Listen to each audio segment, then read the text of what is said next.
سر سے والد کا سایہ اٹھ جاتا ہے تو پھر بڑی تکلیفیں، بڑی ذلتیں برداشت کرنا پڑتی ہیں۔ اللہ تعالیٰ کی بارگاہ میں دعا ہے کہ جن کے والدین سلامت ہیں اللہ تعالیٰ انہیں لمبی عمر عطا فرمائے، اور جن کے والدین اس دنیا سے چلے گئے ہیں حالت ایمان کے ساتھ اللہ تعالیٰ انہیں جنت الفردوس میں اعلیٰ سے اعلیٰ مقام عطا فرمائے۔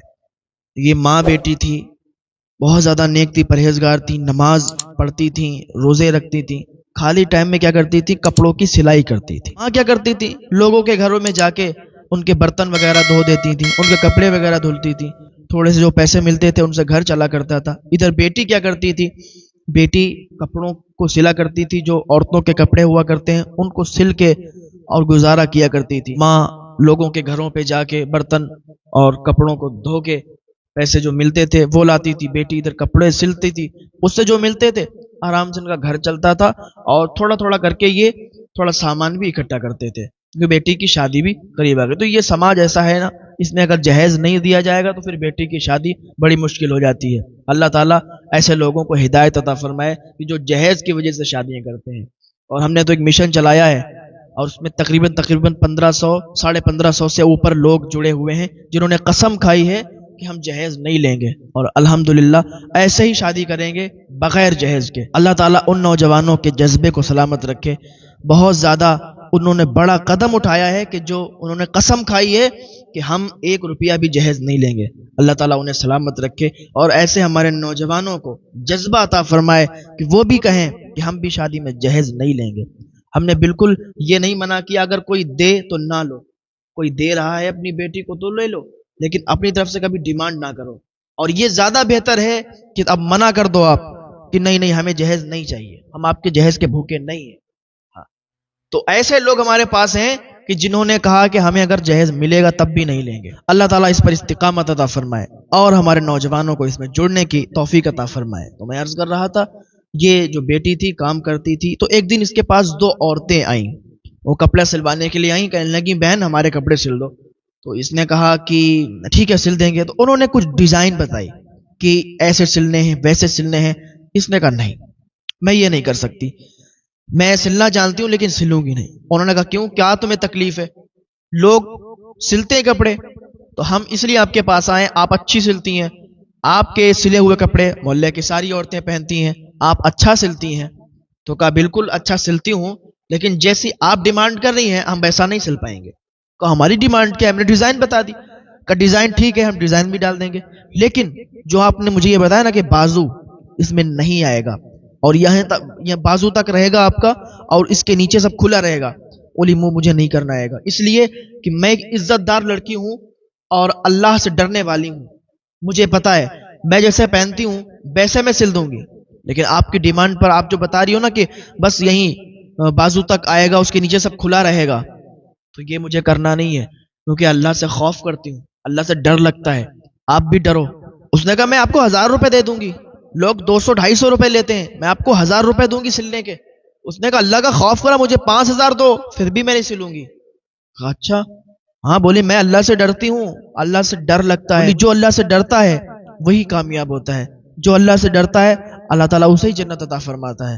اگر میں آپ سے 1000 روپے لے کے اور یہ سوٹ سل دوں آپ کو، یہ کپڑا میں سل دوں، تو اللہ کو کیا منہ دکھاؤں گی کہ میں نے سلا تھا آپ کو پہننے کے لیے اور آپ پہن کے نکلی تھی، اور غیر مردوں کی نظر آپ کے جسم میں پڑی تھی۔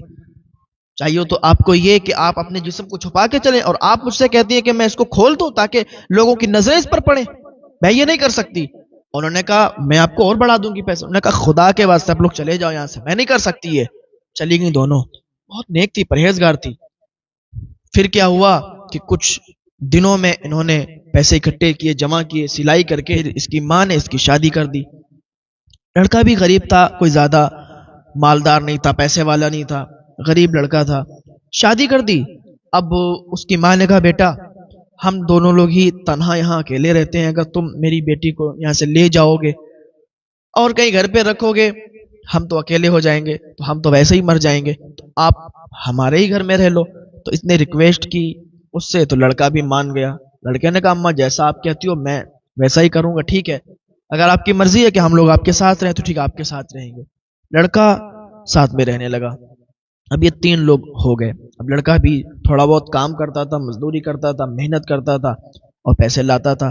ایک دن کیا ہوا کہ جہاں وہ کام کرتا تھا وہاں سے بھی اس کا کام ہٹ گیا۔ اب لڑکے کے پاس کوئی کام نہیں رہا۔ اب یہ لڑکی جو تھی ادھر کچھ دنوں میں یہ پریگننٹ ہو گئی تھی، حاملہ ہو گئی تھی، تو اس کو اب مشین چلانے میں دقت آتی تھی، اب یہ سلائی نہیں کر سکتی تھی۔ اب کیا ہوا، بوڑھی ماں بس دوسروں کے برتن دھوتی تھی، کپڑے دھوتی تھی، ان سے جو پیسے ملتے تھے بس اسی سے یہ اپنا گھر چلایا کرتی تھی، اور بہت زیادہ یہ لوگ پریشان ہو گئے، سارے پیسے خرچ ہو گئے۔ اب کیا تھا، لڑکے کی کہیں بھی کوئی نوکری نہیں لگ رہی تھی، کوئی کام نہیں، اب بس چڑچڑاپن ہو گیا، آپس میں روز لڑائیاں۔ ایک بات یاد رکھیں، جب ایسا ماحول آتا ہے نا کہ کسی کا کام نہیں لگتا، پیسوں کی کمی ہو جاتی ہے، پھر چڑچڑاپن شروع ہو جاتا ہے، آپس میں لڑائیاں شروع ہو جاتی ہیں، وہ جو پیسے ختم ہونے لگتے ہیں تو پھر چڑچڑاپن ہوتا ہے، وہ اس سے لڑتا ہے، وہ اس سے لڑتا ہے، یہ باتیں ہوا کرتی ہیں۔ تو اب کیا ہوا، میاں بیوی آپس میں لڑنے لگے۔ وہ کہتی ہے کہ تم کیسے ہو کہ تم مرد ہو کر، لڑکا ہو کر تم کام کر کے نہیں لا پا رہے ہو، ہم یہاں مشین چلا کے پیسے کما رہے تھے، لیکن اب کیا حاملہ ہو گئے، پریگننٹ ہیں، اب ہم سے مشین چلے گی نہیں۔ وہ کہتا میری بیوی، میں کیا بتاؤں، میری شریک حیات مجھے کوئی کام پہ نہیں رکھتا، مجھے نوکری بھی نہیں مل رہی، ذرا مانے تو میری بات۔ اوکے چلو کوئی بات نہیں، ایسے ہی گھر چلتا رہا۔ پھر ایک دن کیا ہوا کہ اس کے یہاں پیدائش ہوئی، ایک بیٹی پیدا ہوئی۔ جب بیٹی کی پیدائش ہوئی تو بہت خوشیوں کا ماحول تھا، کیونکہ بیٹیاں جو ہوتی ہیں نا اللہ کی رحمت ہوا کرتی ہیں، جس گھر میں وہ پیدا ہوتی ہیں وہ اپنی قسمت کا خود لایا کرتی ہیں، جس گھر میں وہ پیدا ہوا کرتی ہیں ان میں برکتیں ہی برکتیں ہوا کرتی ہیں، ان کے آنے سے بہت سارے کام بن جایا کرتے ہیں۔ آج کل کے ہمارے معاشرے میں لوگ یہ سمجھتے ہیں کہ جب بیٹیاں پیدا ہوتی ہیں تو وہ منحوس ہوا کرتی ہیں، وہ نحوست ہوا کرتی ہے۔ اللہ کا خوف کرو یار، تمہاری سوچ غلط ہے۔ جس گھر میں بیٹی پیدا ہوتی ہے اللہ کی رحمت آتی ہے، اور اس گھر میں برکتیں ہی برکتیں ہوا کرتی ہیں، لوگوں کے بگڑے ہوئے کام بیٹی کے آنے سے بن جایا کرتے ہیں۔ ہاں، اب یہ جس کی نوکری نہیں لگ رہی تھی، جس کی نوکری نہیں لگ رہی تھی، جیسے ہی بیٹی پیدا ہوئی سے فون آیا ایک کمپنی سے کہ بھائی تمہاری نوکری لگ گئی ہے اور تم یہاں کے مینیجر ہو۔ مینیجر بن گیا، وہ بیٹی کی پیدائش ہوئی اور وہ مینیجر بن گیا۔ اس نے اللہ کا شکر ادا کیا، اللہ تعالیٰ تیرا شکر ہے کہ تو نے مجھے بیٹی جیسی نعمت عطا فرمائی، برکت عطا فرمائی، رحمت عطا فرمائی، اور ساتھ ہی ساتھ میں مجھے نوکری بھی دے دی، اور وہ بھی بڑے عہدے پہ۔ اللہ کا شکر ادا کیا، مٹھائیاں لایا، محلے میں بانٹی، بڑا خوش ہوا، کام کرنے لگا، اچھا خاصا پیسہ آنے لگا، گھر بھی بن گیا، اور ساری چیزیں بہت اچھے سے ہو گئیں، بہت بہتر۔ اب کام کرتا، گھر پہ آتا۔ اب ایک دن کیا ہوا کہ یہ کمپنی میں تھا، اور اس کی جو بیوی تھی، یعنی جو نیک یہ خاتون لڑکی جو تھی، یہ زینے پر تھی، گھر بن چکا تھا اور اچھا گھر تھا، زینے سے اتر رہی تھی، اس کا پیر پھسلا اور یہ زمین پر گری، نیچے گری تو سر کے بل گری اور اس کے سر میں چوٹ لگ گئی۔ جیسے یہ زمین پہ گری اس کا سر پھٹ گیا، سر پھٹا، جلدی سے وہ محلے کے لوگ جمع ہوئے، اسے بلایا، تو جلدی سے یہ کمپنی سے وہ چابیاں وبیاں ساتھ میں لے کر چلا آیا، اور وہ وہاں تالا مار کر چلا آیا، کیونکہ یہ مینیجر تھا، اور جو اس کا مالک تھا کمپنی کا، وہ بہت زیادہ اس کو اپنی نظر میں رکھتا تھا، بہت زیادہ اس کو ڈانٹتا تھا، چلاتا تھا، بہت زیادہ وہ پریشان کرتا تھا، بہت بیکار آدمی تھا۔ اس نے کچھ بھی فکر نہیں کی، جلدی سے چابی رکھی جیب میں اور یہ بھاگتا ہوا چلا آیا، جلدی سے ہاسپٹل لے گیا۔ لے ہی جا رہا تھا کہ راستے میں ہی اس کا انتقال ہو گیا، لڑکی راستے میں ہی ختم ہو گئی۔ بہت زیادہ اسے تکلیف ہوئی اس بات کی۔ ابھی تو ہم نے غریبی سے نکل کر اور امیری کی طرف قدم رکھا تھا، ابھی ہمارے دن اچھے ہوئے تھے، اور یہ کیا ہو گیا کہ ہماری بیوی، ہماری شریک حیات ساتھ چھوڑ کر چلی گئی۔ بہرحال بہت زیادہ پریشان ہوا، بہت زیادہ اسے تکلیف ہوئی اس موت سے، کیونکہ بیٹی بھی چھوٹی تھی، ابھی ننھی سی بیٹی تھی، بہت زیادہ تکلیف ہوئی۔ جلدی سے اس کو جنازے کو تیار کیا گیا، اور اس کے جنازے کو لے کر قبرستان میں لے جایا گیا، اور وہاں اس کے جنازے کو، اس کی میت کو دفن کر دیا گیا، اس لڑکی کو دفن کر دیا گیا۔ سارے لوگ واپس آ گئے، بیٹھا تھا اداس تھا کہ اچانک سے مالک کا فون آیا کہ تم مجھے چابیاں ابھی لا کے دے دو، کیونکہ صبح کو جلدی سے ہم اس کو تالا کھلوا کے اس میں کام شروع کروائیں گے۔ اس نے کہا ٹھیک ہے میں چابیاں دیتا ہوں۔ دیکھا جیب میں تو چابی نہیں، چابی غائب۔ اب یہ سوچنے لگا کہ کیا ہوا، مالک تو اتنا زیادہ غصہ کرے گا، چابیاں کیا ہوئی، کدھر گئی؟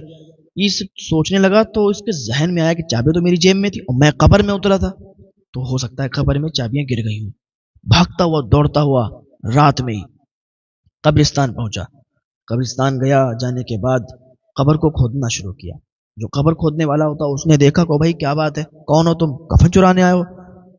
ٹارچ جلائی، دیکھا ارے تم تو وہی ہو جن کی بیوی کا انتقال ہو گیا تھا، آج ہی دفن ہوا۔ کہ ہاں میں وہی ہوں، لیکن وہ سارا انہوں نے قصہ سنایا کہ وہ مالک بڑا بیکار ہے، چابیاں شاید کسی میں گر گئی ہیں۔ تو قبر کھودنے والے نے بھی ساتھ میں قبر کھدوانا شروع کیا۔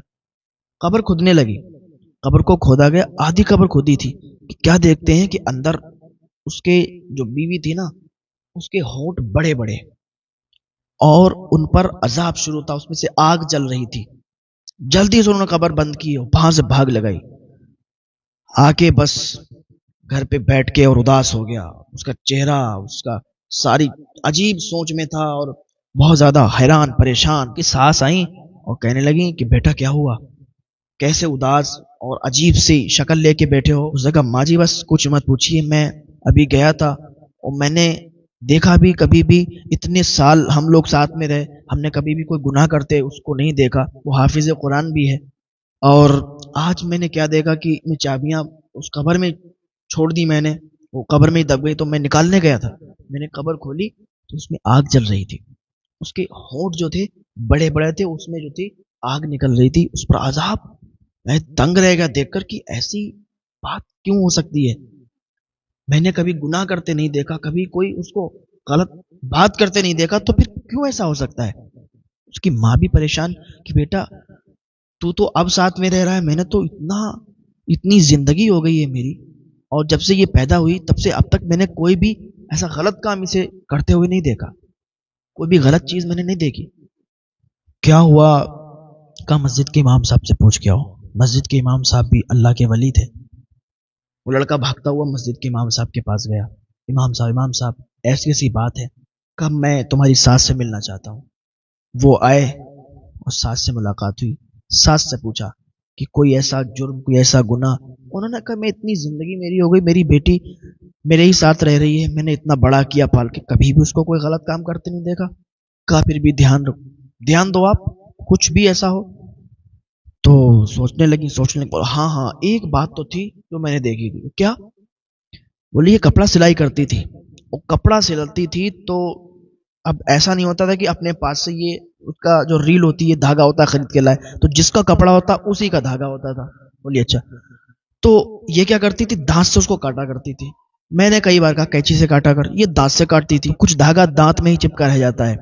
تو جس دن اس کی موت ہوئی تھی اس دن اس نے دانت سے دھاگا کاٹا تھا، اور یہ جب اوپر سے آ رہی تھی تو دانت میں اس کے دھاگا تھا اور دانت سے اس کو چبا رہی تھی۔